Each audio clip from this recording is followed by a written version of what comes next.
السلام علیکم، میں ہوں عبدالوہاب اور آپ دیکھ رہے ہیں میرا یوٹیوب چینل کلیرک۔ تو جیسے کہ ہمارا ٹاپک چل رہا ہے خانہ کعبہ کی تعمیر کے بارے میں، تو کل میں نے بتایا تھا خانہ کعبہ کی تعمیر میں ملائکہ نے بنائی یا ابراہیم اور حضرت آدم علیہ السلام نے۔ تو آج حضرت ابراہیم علیہ السلام کے بارے میں ذکر فرمائیں کہ حضرت ابراہیم علیہ السلام نے جب خانہ کعبہ کو بنایا آیا اس کی جو بنیادیں تھیں وہ پہلے موجود تھیں یا نہیں۔ تو اللہ تعالیٰ نے ارشاد فرمایا وَإِذْ يَرْفَعُ إِبْرَاهِيمُ الْقَوَاعِدَ مِنَ الْبَيْتِ وَإِسْمَاعِيلُ رَبَّنَا تَقَبَّلْ مِنَّا إِنَّكَ أَنْتَ السَّمِيعُ الْعَلِيمُ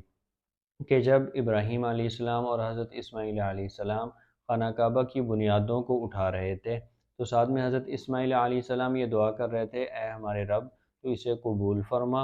اور بے شک تو سننے والا ہے اور جاننے والا ہے۔ تو اس سے یہ بات ثابت ہوتی ہے کہ جب حضرت ابراہیم علیہ السلام نے خانہ کعبہ کی تعمیر کی تو اس کی بنیادیں پہلے سے موجود تھیں،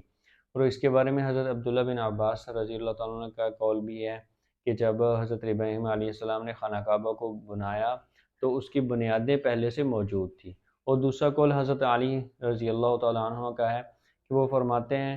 کہ جب حضرت آدم علیہ السلام ارمینیا سے مکہ کی طرف آ رہے تھے تو ان کے ساتھ ایک سکینت نامی چیز تھی جو کہ انہیں راستہ بتلاتی تھی۔ جب وہ مکہ کے آبادی میں پہنچے ہیں تو وہ سکینت نامی چیز جو ہے خانہ کعبہ کی جگہ کو ایسے لپٹ گئی جیسے مکڑی اپنے گھر پہ لپٹتی ہے۔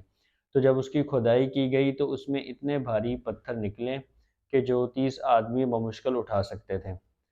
تو اس سے یہ ثابت ہوتا ہے خانہ کعبہ جو ہے پہلے تعمیر ہو چکا تھا اور بنیادوں سے حضرت ابراہیم علیہ السلام نے اسے تعمیر کیا۔ پھر جب تعمیر کیا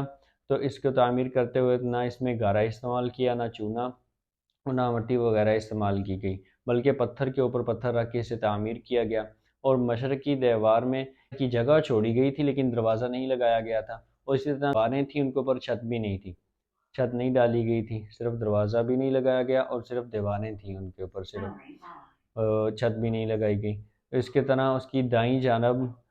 مشرقی دیوار کی دائیں جانب ایک حفرہ یعنی کہ کنواں کھودا گیا تھا جس میں تحائف وغیرہ ڈالے جاتے تھے، اور اس کا جو اونچائی تھی وہ قد آدم علیہ السلام کی طرح، لمبائی جو ہے وہ قد آدم علیہ السلام کی لمبائی کی جتنی تھی۔